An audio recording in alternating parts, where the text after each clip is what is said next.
Hello students, welcome back to my channel. Class 11th का mathematics चल रहा है जिसमें हम लोग सेट्स चैप्टर पढ़ रहे हैं। सेट्स के कुछ वीडियोस प्लेलिस्ट में अवेलेबल हैं। प्लेलिस्ट का लिंक डिस्क्रिप्शन में है। वीडियोस मैंने ऑलरेडी अपलोड कर रखा है। ठीक है, लिमिट चैप्टर भी चल रहा है आप लोग का क्लास 11th का, तो वो भी आप जा कर के मेरे चैनल पे विज़िट करें और लिंक मैं डिस्क्रिप्शन में दे दूँगी। प्लेलिस्ट का, लिमिट का प्लेलिस्ट भी डिस्क्रिप्शन में है, तो आप जाके चेकआउट करें और अच्छे से चैप्टर्स को कवर करें। ठीक है, तो मैं स्टार्ट करती हूँ। आज का टॉपिक है सबसेट्स। सबसेट का पहले डिफिनीशन लिखते हैं। A set A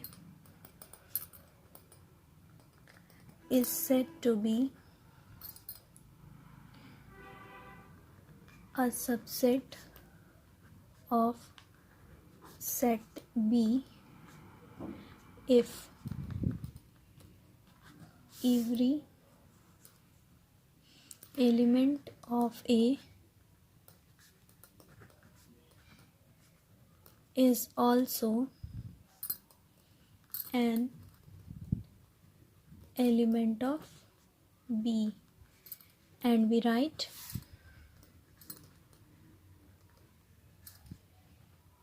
A subset B। Okay, इस डेफिनेशन का क्या मतलब हुआ कि कोई सेट A है और कोई सेट B है, तो A B का सबसेट तब कहलाएगा जब A के सारे एलिमेंट B में भी उपस्थित हों, B में भी हों।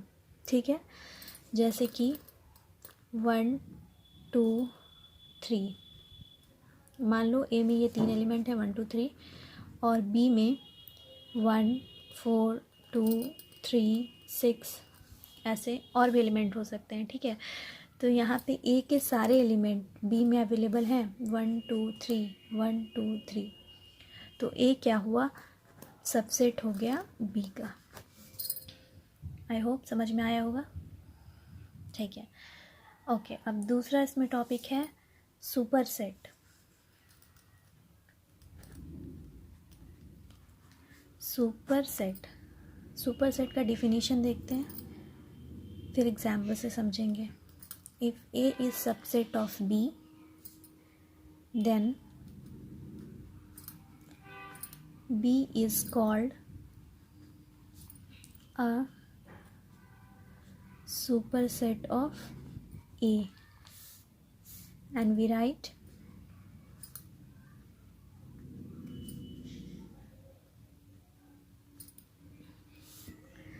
आई होप डेफिनेशन से समझ में आया होगा। अदरवाइज़ मैं क्लियर भी कर देती हूँ कि अगर A सबसेट होगा B का, ठीक है, then B is called a superset, तब B जो है सुपर सेट कहलाएगा A का।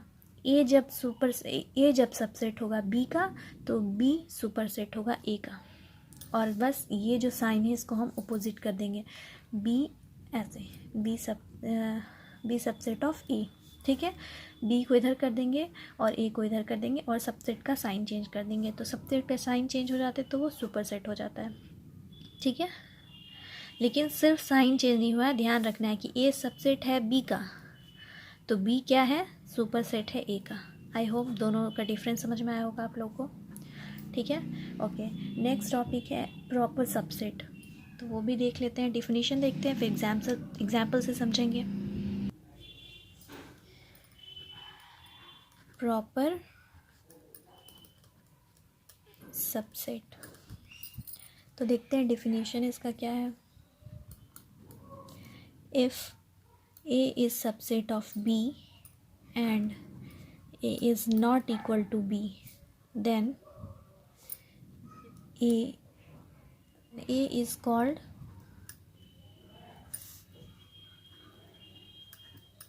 proper subset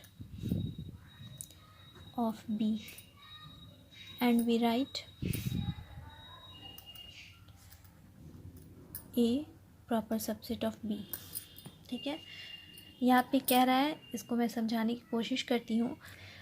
if A is subset of B, जब A सबसेट होगा B का और A B के बराबर नहीं होगा, तब A क्या कहलाएगा, सबसेट, प्रॉपर सबसेट कहलाएगा B का। ठीक है, एक एग्जाम्पल से समझते हैं। ठीक है, एग्जाम्पल देखते हैं। कोई सेट A है जिसमें 2 3 5 ये एलिमेंट है। ठीक है, कोई सेट बी है जिसके अंदर एलिमेंट है 2, 3, 5, 7 एंड 9। ओके, तो ए सबसेट है बी का, सबसेट तो है 2, 3, 5, 2, 3, 5 सबसेट तो है, बट प्रॉपर सबसेट है कि नहीं, कैसे होगा? A is subset of B हमें पता है, सबसेट होगा तो यहाँ पे ये लाइन लग जाएगा, ठीक है। बट प्रॉपर सबसेट के लिए बस ये वाला साइन लगता है, ठीक है। तो A is subset of B, क्योंकि ए के एलिमेंट सारे इसमें हैं। ए सबसेट भी है बी का, और दूसरा ए के एलिमेंट जो है वो बी के बराबर नहीं है। ए में 3 ही एलिमेंट है और बी में जो है 5 एलिमेंट है। तो ये क्या कहलाएगा? प्रॉपर सबसेट कहलाएगा बी का, ठीक है। ए प्रॉपर सबसेट ऑफ बी, ठीक है। एक बार फिर से समझिए, क्वेश्चन में कह रहा है कि जब ए सबसेट हो बी का और ए के एलिमेंट बी के बराबर ना हो, तब ए जो है प्रॉपर सबसेट होता है बी का, और हम इस तरीके से लिखते हैं। ओके, तो ए सबसेट है बी का, यहाँ पे ए के एलिमेंट बी में अवेलेबल हैं, बट ए के जो एलिमेंट हैं वो बी के बराबर नहीं है, तो ये क्या हो जाएगा? ए प्रॉपर सबसेट हो जाएगा। एक एग्जाम्पल और देखते हैं सबसेट का। यहाँ पे मैंने प्रॉपर सबसेट बताया था, सबसेट जो हमने फर्स्ट में पढ़ा था उसका एक एग्जाम्पल देखते हैं कि किस किस कंडीशन में सबसेट हो जाता है, ठीक है। जैसे कि एक सेट ए लिया जिसके अंदर एलिमेंट है 2, 5, 8, ओके। दूसरा सेट बी लिया जिसके अंदर एलिमेंट है 2, 8, 5, ठीक है। तो ए के सारे एलिमेंट बी में अवेलेबल हैं, तो A is subset of B. Okay, again A में एलिमेंट है 1, 5, 6 और बी में एलिमेंट है, ये दूसरा सेट ले रही हूँ मैं, बी में एलिमेंट है 5, 6, 1, 2। तो ए सबसेट तो हुआ बी का, क्योंकि ए के सारे एलिमेंट बी में भी हैं। देखिए 5, 6, 1, बट ए जो है प्रॉपर सबसेट भी हुआ बी का, क्योंकि A is not equal to B. Okay, I hope this is clear to you. So यहाँ पे next topic है intervals as subset of R. तो उसमें देखते हैं क्या क्या कंडीशंस यहाँ पे हैं, किस किस तरीके से डिफाइन करेंगे। Let A B element of R हैं। आर क्या है? रियल नंबर्स हैं, यानी कि नंबर लाइन पे माइनस में भी सारे नंबर और प्लस में भी सारे नंबर, ठीक है। तो ए क्या है? ए और बी एलिमेंट है आर के। देन 4 कंडीशंस बनेंगे इसमें। ए 1 नंबर है, क्लोज्ड इंटरवल, ठीक है। ए और बी जो है क्लोज्ड इंटरवल होंगे, ठीक है। कब? जब x belongs to R such that x is greater than equal to A and less than equal to B, ठीक है। क्लियर दिख रहा होगा, आई होप। ओके, यहाँ पे ध्यान देना है कि ये क्लोज इंटरवल का साइन है, और ये कब लगेगा? जब x जो है ग्रेटर दैन इक्वल टू और less than equal to A B के होगा। याद रखना है कि लेस दैन ग्रेटर दैन के साथ इक्वल का भी साइन लगेगा, तो क्या होगा? क्लोज इंटरवल लगेगा। ओके, दूसरा है ओपन इंटरवल, ए बी ऐसे लिखते हैं, और ऐसे भी लिखते हैं, ए बी ओपन इंटरवल, ठीक है।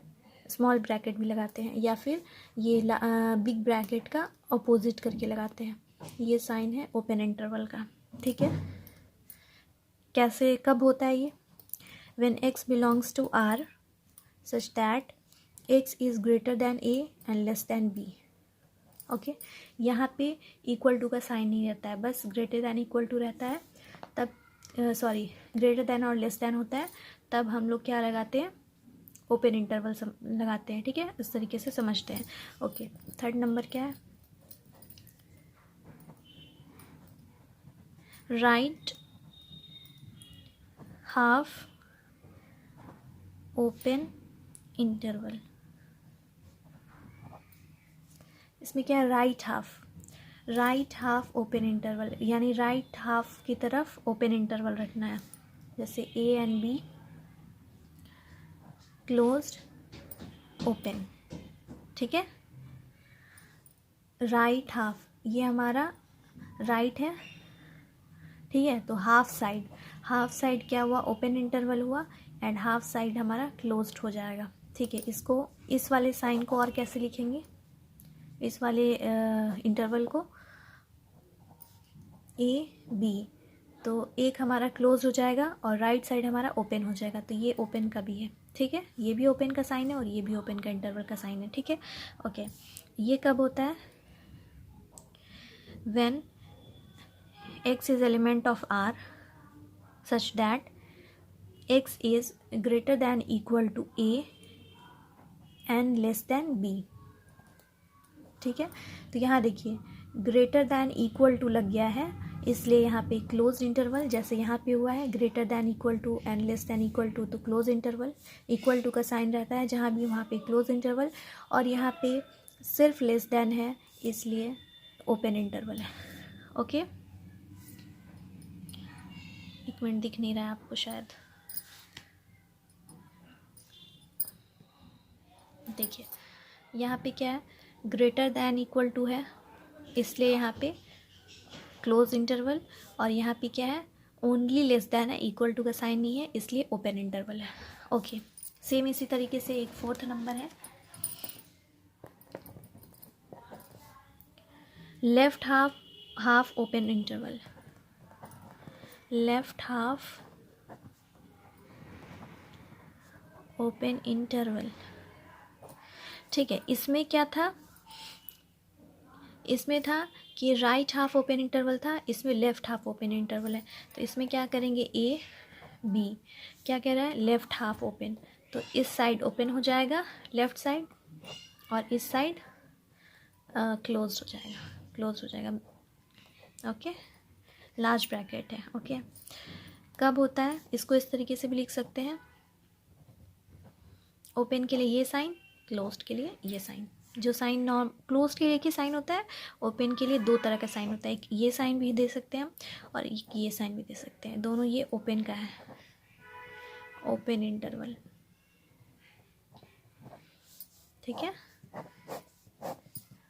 ओके, ये कब होता है, when x belongs to R such that x is greater than A and less than equal to B। Okay, यहाँ इक्वल टू साइन रहेगा तभी ये क्लोज ब्रैकेट होगा, ठीक है। I hope interval as subset of R, interval as subset of R आप लोग clear दिख रहा है। ओके, ये टॉपिक भी आप लोगों का क्लियर होगा, कहाँ पे क्लोज ब्रैकेट लगाना है, कहाँ पे ओपन ब्रैकेट लगाना है, कहाँ हाफ क्लोज ओपन लगाना है, राइट हाफ क्लोज लगाना है और लेफ्ट हाफ क्लोज लगाना है, ये आप लोगों को समझ में आया होगा। चलिए, ये वीडियो अच्छी लगी है, समझ में आया है तो प्लीज़ लाइक और सब्सक्राइब करिए और अपने दोस्तों के साथ शेयर करिए ताकि उन लोगों को भी इसका बेनिफिट मिले, और मैं जो इतनी मेहनत कर रही हूँ मुझे भी कुछ बेनिफिट मिले, आप लोग का सब्सक्रिप्शन मिले मुझे, ठीक है। मिलती हूँ नई वीडियो में, have a good day, see you tomorrow.